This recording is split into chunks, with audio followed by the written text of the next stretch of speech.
Coming in at number 2 is the video, can't remember the name of it. Oh, hey everyone, welcome back for a little TLC. So during my hiatus, the TLC Ministries YouTube channel actually turned 2 years old, which means we've been posting videos pretty consistently for the last 2 years.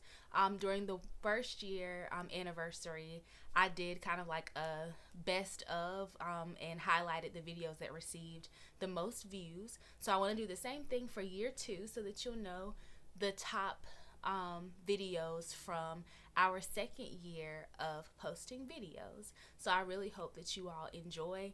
If you haven't seen these videos, I'm going to just do like the top 3, then make sure you go back and watch them. I'll put a link to each video in this video so you can easily access them.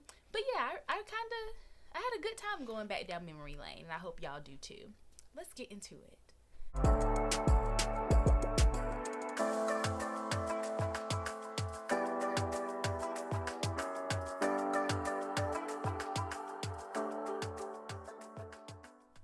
So coming in at number 3 is the video Self-Control and Sex, where I talked about why we should consider being disciplined in the area of sex and not from a holiness is still right perspective, and gave some more practical reasons for why we should and how we can exercise self-control in the area of sex.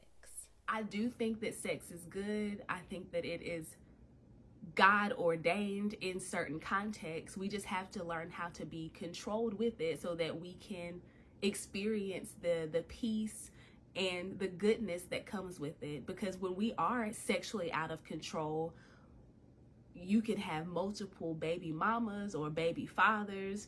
You can contract STDs. You might be committing adultery or anything else. Those things that really do disrupt your peace and just don't make out for the best, most bountiful, prosperous life that I believe we could be living if we live sexually controlled lives. Coming in at number 2, we're still talking about sex with the video Sex, Nobody Wants to Wait Anymore. Where I highlighted some statistics from a poll that I did on Facebook and Instagram asking the question, is waiting until marriage still necessary? And then I provided some tips for the church in particular on how we can sort of bridge the gap, because there were some varying opinions on whether waiting until marriage is still necessary. So video number 2 is Sex, Nobody Wants to Wait Anymore.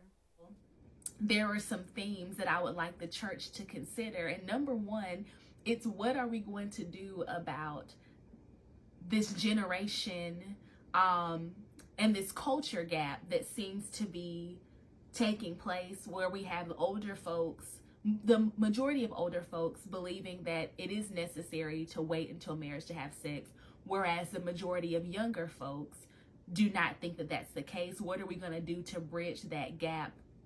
Even just having the conversation, even if we don't always agree.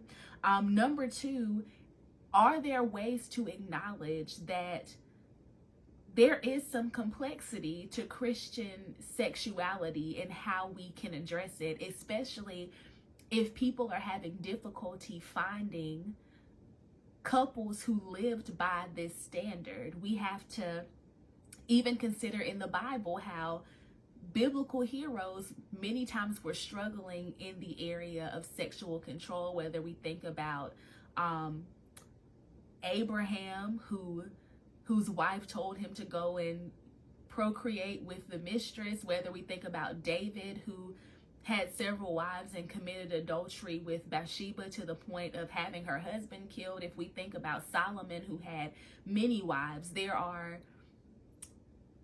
some nuances to sexuality from a Christian perspective that I think we need to at least acknowledge and also address. Finally, coming in at number 1, having the most views for our second year, was the Tatted Up Christian, where me and Black Picasso, a local tattoo artist, had a discussion about whether or not Christians should get tattoos.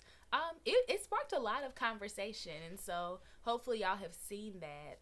But yeah, if you haven't, again, the link is here. When you were getting your tattoos at whatever age, were you thinking about God at all? Like what God might think about the tattoos, or if God might be bothered by them? No, I can't say that I was. Like I said, I'm an artist, so it's artistry for me. Okay. And it didn't go across my mind. Okay. I was more so thinking, is my grandma gonna kill me? Is your grandma gonna kill you? Yeah. Yeah. Do you think that if you were thinking about God, it would have made a difference in some of the things that you got? Yeah. Like what? You don't have to say specific tattoos. Like, would you have gotten less tattoos? Would you have been more concerned about the quality of them? Yeah, I would have been more concerned about the quality of the tattoos. I would probably, if I could start over, I would start over and just get all expensive work. Okay. And I would probably go like with a godly theme instead of the mess that I have. We're not gonna go into detail. From year 2, it's been made very clear to me that the saints want to talk about sex and getting tatted up. So I may be able to spin some ways to have some more conversations about those things. If you do have topics that you want me to cover, no matter how controversial, y'all know I like to get into it. So make sure you send me those. You can DM them to me. You can comment them. You can email me. However you want to get me various topics, then you can send them, and I promise I will cover them. Might not be the very next week, but I will get to them at some point or another. All right, hope y'all enjoyed this year 2 recap, and I will see you next time for a little TLC. Bye-bye.